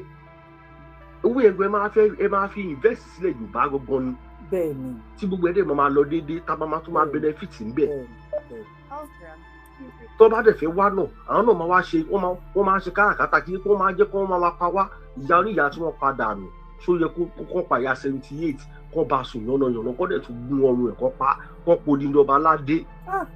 ẹ̀dẹ̀ láwọn alágbára láwọn ọmọ ilẹ̀ Yorùbá ẹ̀ lè pè wọ́n kẹ́ ṣe kí wá láǹfààní pé ẹ jọba kí láǹfààní pé ẹ joyè ájòyè ẹnu mi ò káàlù lélẹ́yìí oyè tẹ jẹ téèyàn bá joyè ságbára bá gbé ẹ gbóyè ilẹ̀ pé eléyìí òṣòyè tẹ tó yẹ kẹ́ ẹ jẹ ẹ lọ́mọ èèyàn máa lọ́mọ kó tì láti bọ́mọ ìsọ̀rọ̀ tì ní màmá ṣẹ́yìn lè ní ọmọ kó má dẹ̀ lè bọ́mọ ìsọ̀rọ̀ pé ṣe báwa la bí ẹ ṣe báwa ni bàbá ẹ àti ìyá ẹ ṣé o fẹ́ kí ilẹ̀ Yorùbá dáwòrò ni àwọn ọba yẹn ẹ fi gbogbo pé ẹ fẹ́ gbowó ẹ fẹ́ gba oil pop ẹ fẹ́ gba anything ẹ bá ọmọ yín sọ̀rọ̀ Tinubu ọmọ yín ni òun ló wà ń bẹ̀ lónìí ẹ mọ̀ nǹkan tó lè ṣẹlẹ̀ lọ́la o à ń sọ kì í ṣe pé gbogbo ala nífẹ̀ẹ́ Tinubu gbogbo ẹ̀yin ọba yìí ẹ bá sọ̀rọ̀ ọlá máa tàn ṣé àpèrètẹ́ ìwà ń bẹ̀ lónìí táwọn ọmọ afọ̀tà àwọn ọmọ tó ń gbébọn kiri yìí tó bá gba ibẹ̀ yẹn lọ́wọ́ yín àwọn àrọ́mọdọ́mọ yín ò tún dórí ibẹ̀ yẹn mọ́ ìran wọn gan máa parẹ́ ni Ọlọ́run máa jẹ́ kí ìran wa parẹ́ kí ló wá dé àwọn bàbá wa ò ṣe báyìí ṣe náà ẹ ti jẹ ti mu ẹ ti wá ń pa wá dànù ńlẹ̀ wa bí ìgbà téèyàn sọ pé kọ́ máa pa àwọn ọmọ lójú làwọn olórí wa mọ̀ pé bó ṣe ń ṣẹlẹ̀ nílẹ̀ Yorùbá nìyẹn ṣé torí pé kì í ṣọmọ bíbí inú yín kí lẹ wá jẹ́ Yorùbá fún kí lẹ wá jẹ́ ọmọ Oòduà fún kí lẹ fi wá rìn tẹfi ń rọ́ kẹ̀kẹ́ tí ò bá ṣèyàn lẹ́yìn ọba kò sẹ́ tó jọba president ìlú náà tí ò bá ṣèyàn lẹ́yìn ẹ̀ òun náà kò jẹ́ nǹkan kan. bàbá wa àwọn governors wa ń kọ we should be calling on our governors southwest governors we should be àbí kí lẹ lérò mo kàn sọ ni o ṣé a ní láti pa àwọn governors wa náà nà. gbogbo wọn náà là ń bá wí ṣé ń gbọ́ mi mò ń kó gbogbo wọn papọ̀ ni pé èmi ní àwọn gómìnà wa tó jẹ́ pé ọmọ ìlú wa ọmọ ìyá náà ní gbogbo wa gbogbo wọn yẹn ṣé gbogbo nǹkan tó ń ṣẹlẹ̀ yìí sí ṣé ló yẹ kó ti ṣe àpérò kan tó jẹ́ pé àwa gbọ́ lè má ti mọ̀ bọ́ kó ti gbé ìgbésẹ̀ pé kí gbogbo south west governors tó jẹ́ Yorùbá ó yẹ kó ti lọ rí bàbá wa Bọ́lá Ahmed Tinubu náà pẹ̀lú àwọn ọba kọ̀ọ̀kan tó jẹ́ pé ọba ńláńlá lẹ̀ Yorùbá ṣé ó dìgbà tó bá di ẹnu ọ̀nà ilẹ̀ bá tó mọ̀ pé nǹkan tí wọ́n sọ yìí òótọ́ ni. ẹni tó wọ́n ní èèyàn téèyàn ọ̀ṣọ́ tó ń ṣọ̀yàn náà máa lò mọ́ o bọ̀yán gbọ́dọ̀ máa di rálẹ̀ dogun lójoojúmọ́ ni ìyẹn ni máa fi sọ fún bàbá mi olóyè Sunday Igboho wípé kọ́lọ̀ ń jẹ́ kẹ́mi ọlá gùn o ibi tí wọ́n bá wà kẹ́ máa sinmi ni. dáadáa ṣùgbọ́n àwọn tó jẹ́ olórí ilẹ̀ Yorùbá àwa ń pè wọ́n báyìí káwọn náà fún yín ní tẹ bá ti pè lẹ́ẹ̀kan ẹ stop a máa pè yín padà torí Ọlọ́run ẹ má bínú. bàbá Gani Adams ló kọ tí gbogbo wọn bá fẹ́ ẹ pè wọ́n papọ̀ kò sí dalẹ̀ Yorùbá ẹ dẹ̀ ìbúra tó tó búra ńlá fún wọn ẹ tó bá dalẹ̀ Yorùbá kílẹ̀ Yorùbá fún gbogbo wọn. ó ní báwọn bàbá ṣe dìjà ẹ lọ́jọ́ kìíní àná náà wọ́n búra fún gbogbo wọn tí ò lè fẹ́ tó gbọ́dọ̀ dalẹ̀ wọ́n fi àwọn àgbà fún àgbà kan ló wà nílẹ̀ Yorùbá wọ́n búra fẹ́nibọ̀dì wọ́n lè jagun ẹ̀ wọ́n ṣẹ́gun yẹn kí ló wá ṣẹlẹ̀ ní ìsìn Yorùbá ẹ lówó ẹlẹ́nu ẹ ní gbogbo ẹ̀ nǹkan tẹ fẹ́ nì tẹ bá dá dúró kò sí kan tó ṣe yìí kí ló tẹ̀ ń bẹ̀rù kí lẹ ní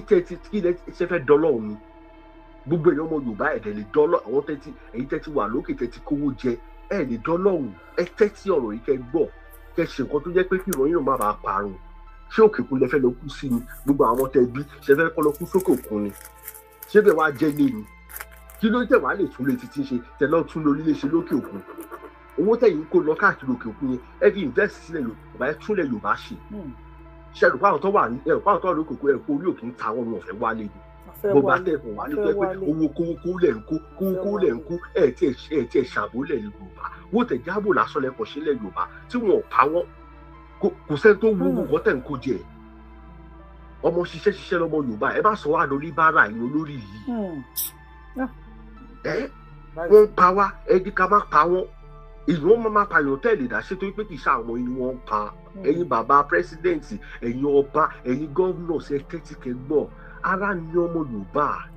ẹ bẹ̀rù Ọlọ́run ẹ bẹ̀rù ọjọ́ tẹ́ máa sùn lọ́jọ́ kan ẹni tí wọ́n fìbọn pa ikú kan ló máa kú ẹni tó fọwọ́ lórí ikú kan ló máa kú ṣùgbọ́n ẹ rántí àtúbọ̀tán ẹ rántí ìdájọ́ pé ẹ̀yin gbọ́ ẹ̀mọ́ bí tẹ̀lé àtàwọn ọmọdọ́mọ yìí tẹ́ bá lọ tán ẹ má balẹ̀ Yorùbá jẹ́ ẹ jọ̀ọ́ abẹ̀yìn ni ẹ dìde ẹ pa àwọn ọmọ yín jọ. ẹ pe Gani Adams ẹ pe Sunday Igboho ẹ pe gbogbo àwọn alágbára ilẹ̀ Yorùbá ẹ búra fún wọn. a ṣe ọ̀tẹ̀ nílẹ̀ Yorùbá ẹ má dalẹ̀ Yorùbá ẹ má fi owó burúkú owó tẹ ní tẹ̀mọ́ tẹ fẹ́ fi ṣe ẹ má fi balẹ̀ Yorùbá jẹ́ owó tẹ ní tẹ̀lé fi tún ibi tẹ ti ń kówó jẹ tẹ̀lé fi tún ṣe ṣebí ibi ajé tí ọba ibi ajé tó bá ń pèsè owó fún yàn èèyàn máa ń túbẹ̀ ṣe tó máa ń bomi tó máa ń kí ló tó wá jẹ́ ìgbóná lè wá kó wá sílẹ̀ Yorùbá ẹ̀dẹ̀ ń ṣe olórí ilé wa lórí kì í tún ṣe Fúlàní lórí ìlú ilẹ̀ Yorùbá ó wá ń gbóná jọjọjọ báyìí kí ló dé ṣé Fúlàní. tẹ́ bá láìkọ́ tí bàbá yìí sọ tẹ́ bá láìkẹ́ ìjọba wa tẹ́ bá wa fi kọ́mẹ̀ntì bá tọ̀rọ̀ wọn ẹ jọ̀ọ́ ẹ bá wa kọ kọ́mẹ̀ntì sí náà à ń gbọ́ yín sà. tí ìbá ṣe pẹ́ yín olórí igan wàhálà yín pọ̀ gan ni ẹ ti mọ̀ pé ńgbà tó ti ń lé wọn ní nọ́ọ̀tì yẹn lẹ gbọ́dọ̀ ti ṣe ààbò ilẹ̀ Yorùbá tó gbọ́dọ̀ ti gbó jọyìn ibẹ̀ gọ́gọ́ lẹ́ máa ti mọ̀ pé Yorùbá lélẹ́yìí o wọn gbọ́dọ̀ wọlé Yorùbá mọ́ kí ló dé tẹ ẹ kò ní agbára wo la ní káàkiri ṣé Fúlàní ló ń wùwù wa ni nígbà tí Fúlàní gan wà bẹ́ẹ̀ gan kò lé tó báyìí ẹ̀jẹ̀ tó Yorùbá wà ń bẹ̀ wọ́n á ṣe wá ń kọlu Yorùbá bíi pé kò tẹ̀ léèyàn tó jó lórí lókè bẹ́ẹ̀ èyí tẹ̀ ìjọba náà gbogbo iná kan lọ mítìn tẹ̀ sọ pé à ń ṣe àmọ̀ pé bàbá wa Ládọjà kọ́lọ̀ jẹ́ kẹ́mi bàbá gùn bàbá dáadáa ni kọ́lọ̀ jẹ́ kí bàbá kọ́lọ̀ jẹ́ kẹ́mi ẹ̀ gùn torí pé tá a bá ní irú Ládọjà yẹn àwọn yẹn wọ́n ní ìdówó inú ayé mọ́ wọ́n wo ọjọ́ ọ̀la pé káwọn dẹ̀ lórúkọ rí wọ́n dẹ̀ ti lórúkọ rí nǹkan tí bàbá ṣe yẹn history nígbàgbé ilẹ̀ Yorùbá ṣe rò pé tọ̀kan nílẹ̀ Nàìjíríà gan lónìí ká tó nílẹ̀ Yorùbá tí wọ́n ní dáko Sunday Igboho ń bẹ̀ mọ́ ni. bàbá wa ẹ bá wa round-up ọ̀rọ̀ yìí yẹn ó ti mú wa mọ́lẹ̀ ṣùgbọ́n bàbá wa round-up tọ́lá àwọn èèyàn ń support yín ló yẹ kí n fi nílẹ̀ táwọn èèyàn bá pè tọ́wọ́ èèyàn máa ń support mo máa sábà fi wọ́n lẹ̀ mo bí pàwọn èèyàn ń gbádùn ọ̀rọ̀ tẹ̀ ẹ ṣe gan mo dúpẹ́ lọ́wọ́ gbogbo ilé Ọlọ́run á jẹ́ kí gbogbo akájọ délẹ̀ yìí ṣe rí ọ̀rọ̀ tèmi náà sọ̀rọ̀ tó wá láti ọkàn mi tó tọ́ ṣe àṣìṣe kí ló dé tó dẹ̀ wá rí báyìí gan ni ẹ kọ́ kí gbogbo wọn pàmò papọ̀ ó ṣe rí tí wọ́n bá tẹ̀ ń sọ̀tọ̀ bí ọ̀rọ̀ yóò máa ń bínú nínú ìmọ̀ àkọ́mọ́ àpá àwa tá a jọ mọ nígbà tí èèyàn bá wọlé wípé kó lọ fi àwọn ń jà kọ́ lọ fẹjọ́ sun àwọn bàbá wọn tó wá dé ibi inú ilé tó ẹ pé àwọn bàbá lọ́wọ́ bá ta tó bẹ̀ sí ìjọba wọn jà ta ló wá fẹ́ parí ìjà fún wọn ẹ̀yin tó jẹ́ pé nǹkan tó yẹ kẹ́ máa ṣẹlẹ̀ Yorùbá yẹ káàgó máa kọ́tọ̀ tó dá pé àwọn bàbá yìí ṣiṣẹ́ lẹ̀ fún wa àwọn kan kàn dẹ̀ fẹ́ talẹ̀ Yorùbá ni ẹ kàn dẹ̀ ń ṣe ilẹ̀ Yorùbá bó ṣe wọ̀ ẹ fi ẹ̀sìn fẹ́ balẹ̀ Yorùbá jẹ́ ẹ̀sìn tí à nílẹ̀ Yorùbá tẹ́lẹ̀tẹ́lẹ̀ ẹ fẹ́ sọ wá di ọ̀tá ara wa èmi tí mo wà nílé tí mo jọmọ yín ẹ̀ ń ṣe kìrìsìtẹ́nì mo ń ṣe mùsùlùmí àbúrò mi tọ́ bí tẹ̀lé mo ń ṣẹlẹ́bọ ó ń ṣèṣẹ̀ṣe ilé bàbá wa ẹlẹ́lẹ́bọ ni ṣẹ́yìn ò kí ń jẹun gbogbo ẹ tó bá ti ń jata tó bá ti ń jẹpo lójoojúmọ́ tó bá pèèyàn lẹ́lẹ́bọ ẹ wò dáadáa òkú èèyàn ni ẹ ṣeun gan bàbá wa ẹ ṣe you see this our bàbá wa yìí wọ́n ń sọ̀rọ̀ láti Mr. Dun something Dunik ẹ bá wa gbóhùn sókè wọ́n ń sọ̀rọ̀ láti inú ọkàn wọn ẹ̀yin bàbá wa a ò fẹ́ kẹ́ ẹ kú o a ò fẹ́ kẹ́ ẹ kú Ọlọ́run rọkàn mi èmi ò fẹ́ kẹ́ ẹ kú ẹnìkan kọ sí comment section ó ní Yorùbá Wuyi láti 2021 títí di ìsìn ọba tí wọ́n pa nílẹ̀ Yorùbá jẹ́ 53 ọba 53 láti 2021 sísìn ẹ kú dédé àsìkò yìí dùn ní kẹ́ bá wa gbóhùn sókè pápápásá ọba 53 ogun dé ogun wọ̀lú ẹ kú dédé àsìkò yìí à ń dá yín ló ń sà. mo kí gbogbo lé ẹdẹkùkù lè dáa. ẹ sà. ilé àtọ̀nà yín náà ní tó rújú lágbára Ọlọ́run lágbára àwọn alálẹ̀. ọwọ́ nǹkan tó ṣẹlẹ̀ lórí ọ̀rọ̀ yìí ni pé ọwọ́ ti dọ̀tí ju kí èèyàn fi ẹ mọ̀ pé tí nǹkan bá dọ̀tí gan-an kò sí pé ẹ ṣe fẹ́ fọ̀ kó tó lè mọ́ ó máa pẹ́ ọwọ́ gbogbo àwọn olórí yẹn ti dọ̀tí ẹ̀rù ń bá àwọn ga àti ṣòdodo ṣóyè yín gbogbo ọba tó wà lẹ̀ Yorùbá gbogbo wọn lọ́wọ́ wọn ti dọ̀tí ọwọ́ gbogbo wọn ti dọ̀tí and adé kí bàbá wa Sunday Igboho tó ń try apá ọ̀tá ò ní ká wọn torí ojú wà lára wọn torí ọ̀yájà gbàgbé káàkiri máa máa tọ́ra wa ojú wà lára bàbá yẹn àdúrà tá a kan máa gbàgbé pé kọ́nà jẹ́ kó pẹ́ fún wa bó bá ṣe ń lù kó máa dún and second thing kí gbogbo wa tún padà lọ sí inú ẹbí wa àwọn ẹbí kan wà owó ti bà ayé wọn jẹ́ wọ́n kàn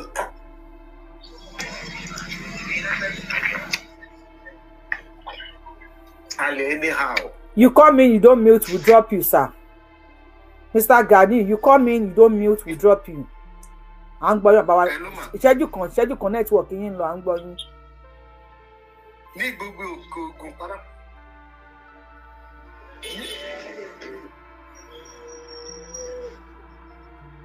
À ń gbọ́ yín ìṣẹ́jú kan yín ti fẹ́ pé o.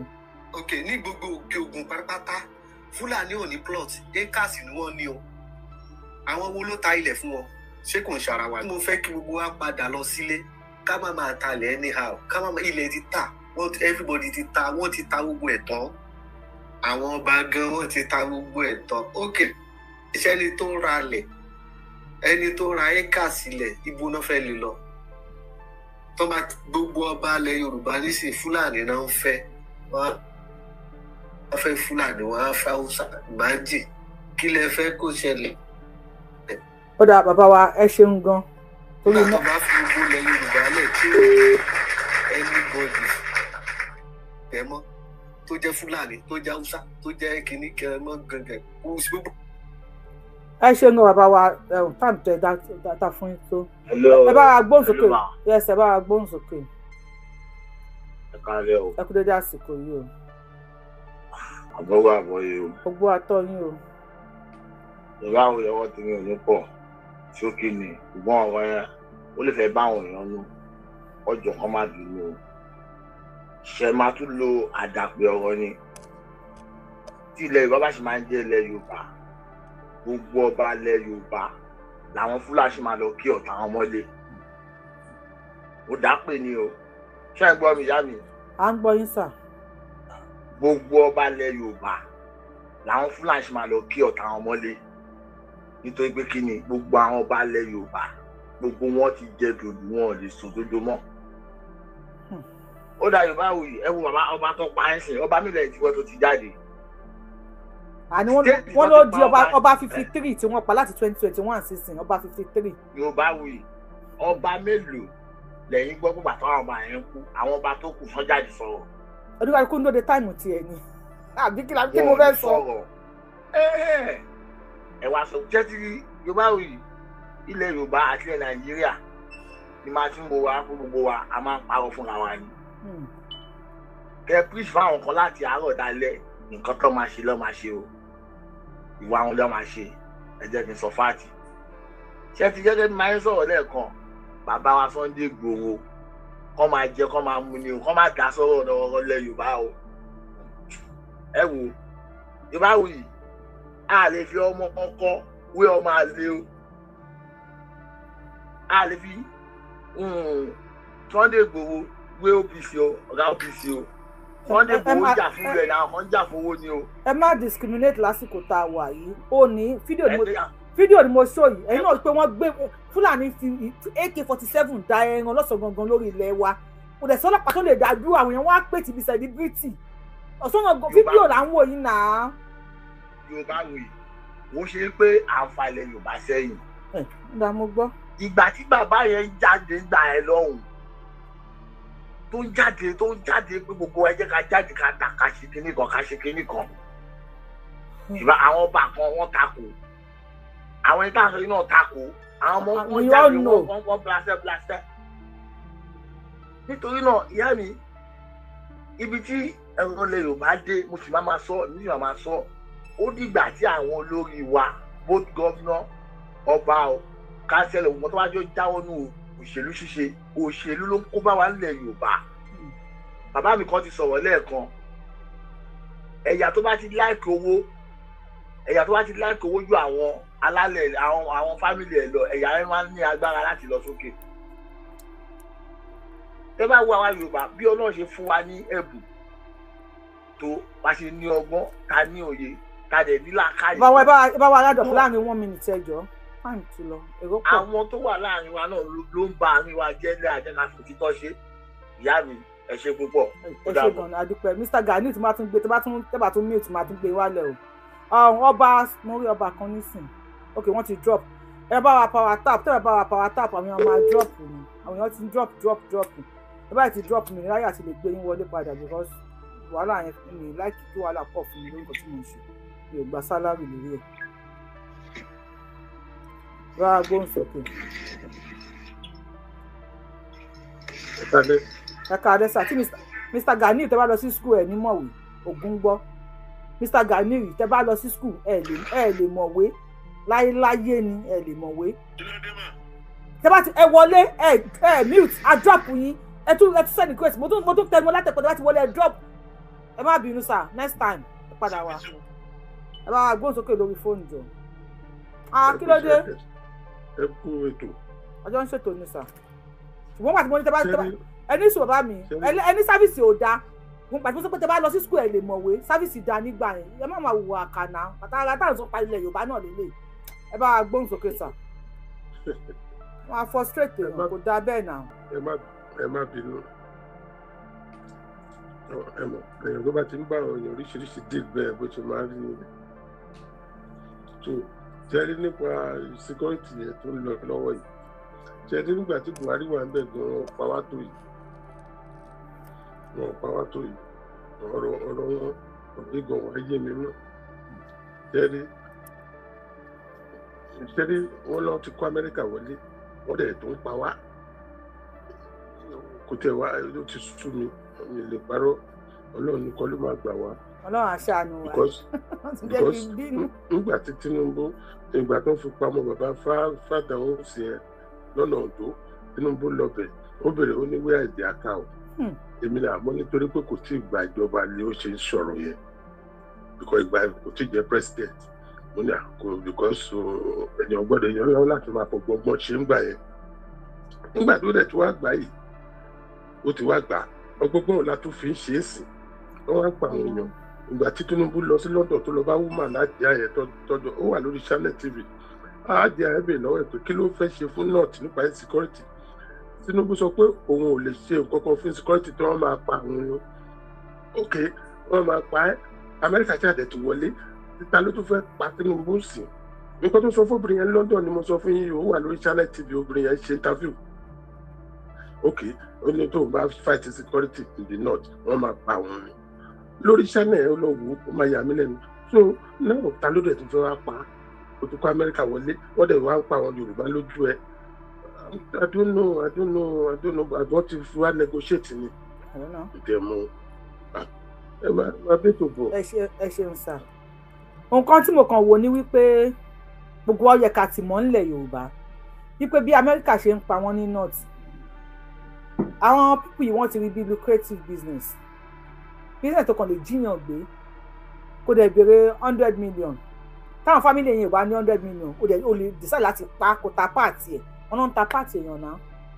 and tó bá ṣe gbogbo yẹn kò sẹ́ni tó máa bí ẹ pé kí ló ṣẹlẹ̀ even as at àná ó dà kó wà lórí kíní Kóyèkì àwọn ṣé 300 and kíní kan ni àwọn repentant boko tí wọ́n lọ sí school of technology àbí school of kinagun wọ́n sọ pé wọ́n rán wọn lọ I saw it on Koyeki's platform page yesterday mo wá lọ ṣe àbí lóòótọ́ ni Koyeki òde kì í gbòfò mo sọ nínú fún mi wá lọ ṣe research mo wá rí pé àwọn repentant bandits even as àsìkò Tinubu yìí tí wọ́n rán lọ sí school ni náà wọ́n á fún wọn lówó after don ti pààyàn so and you expect kí banditry kó tán lẹ̀ Nàìjíríà no wọ́n á yà máa pa wọ́n ní north wọ́n dẹ̀ máa sá wá sí south west ni èmi àti yín dẹ̀kẹ̀rẹ́ ọmọ òrukàn ni wá o nílẹ̀ Yorùbá ọmọ òrukàn ni wá àwọn school of repentance àwọn náà ti tẹ̀síwájú tó máa sọ̀rọ̀ fún wọn ṣùgbọ́n àwa nílẹ̀ Yorùbá ọmọ òrukàn ni wá Ọlọ́run kó ṣàánú fún wa ní bá gbóhùn sókè ẹ ṣeun. Yorùbá Wuyi a kú ètò. àjọ ń ṣe ni sà bá mi. kò ní bàjẹ́ lágbára Ọlọ́run. àṣẹ Èdùmàrè. àádìlẹ̀ lè rí. àṣẹ.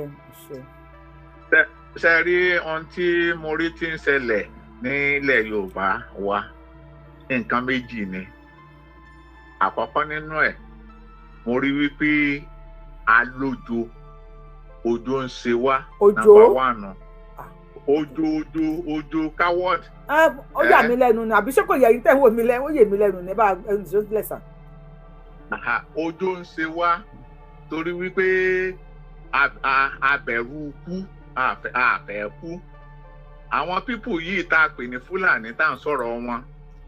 ń pa wá díẹ̀ a sì káwọ́ gbéra àwọn sọ pé kò tí kọ̀ọ̀kan mí ẹni tẹ́mi wò rí kó yẹ ká ṣe ni wípé gẹ́gẹ́ bí èrò tèmi mo wò pé ó yẹ kí peaceful protest kó ti wà láti yẹjọ́ yìí ẹnu náà la kàn fi ń sọ lórí prógrámù eléyìí náà sọ tiẹ̀ lórí prógrámù lọ́sọ̀ kò àgbégbèsè kankan èmi wò ni o tí a bá gbégbèsè báyìí tí wọ́n bá rí pé protest bá wà tí protest bá bẹ̀rẹ̀ tọ́yọ̀ bẹ̀rẹ̀ protest tiẹ̀ tí Èkó bẹ̀rẹ̀ tiẹ̀ tí Ògùn bẹ̀rẹ̀ tiẹ̀ Oǹdó bẹ̀rẹ̀ tiẹ̀ Ìgbà bẹ̀rẹ̀ tiẹ̀ tó bá rí pé kíní yẹn ti ń ràn káàkiri àwọn tá a pè ní gómìnà nǹkan yẹn àwọn náà wọ́n mọ̀ pé nǹkan kan ti ń ṣẹlẹ̀ àwọn ọba tẹ́ ẹ sọ pé wọ́n jókòó sáàfin wọn yẹn wọ́n mọ̀ pé iná ti wà lórí òrùlé bẹ́ẹ̀ kò sí nǹkan kan tá a ṣe wọ́n kálukú wa a kàn jókòó náà ni a kàn ń sọ̀rọ̀ náà ni kò sí ìgbésẹ̀ kankan àwọn báńdíìtì tá à ń sọ̀rọ̀ nípa rẹ̀ yìí pé wọ́n ń wọlé tọ̀ wá wá à ń sọ wípé a ní àwọn alágbára nílẹ̀ Yorùbá kí ni ìgbésẹ̀ táwọn alágbára wa yẹn ń gbé lórí àwọn nǹkan wọ̀nyẹn there was a time torí pé wọ́n dàbí gbà mo lórí program yìí náà mo ti wò ó wọ́n ní àwọn kan rán àlá sí kí ló kọ rẹ̀ àwọn màálù àwọn Fúlàní tí àlá yẹn pa wọ́n dànù kí ló dé tí àwọn alágbára tó ń ṣe irú nǹkan yìí kí wọ́n káwọn náà dìde kí wọ́n pera wọn jọ kí wọ́n máa rán àlá sáwọn àwọn abẹ́kínà ń kó kọ wọn àwọn bandits tó wà ní ogbó táàrà lọ máa pa wọ́n má bẹ́ẹ̀ táàrà bá ti bẹ̀rẹ̀ sí ní jàǹbẹ̀ tó bẹ̀rẹ̀ sí ní pa wọ́n ẹ rí i pé gbogbo ẹ̀ máa die down ìsinmi máa wà nílẹ̀ Yorùbá ní tèmi rí sí nìyẹn o ẹ máa bẹ́ tó lọ. à ń bá bọ̀ sáà ṣe bàbá wa Duniki. ẹ̀yin olólùfẹ́ rẹ̀ wo a ò ní rí jù báyìí lọ ó bá tún ṣe ń lọ báyìí a máa bù yín gbọ́ lọ́lọ́kan òjọ̀kan ó dàbọ̀.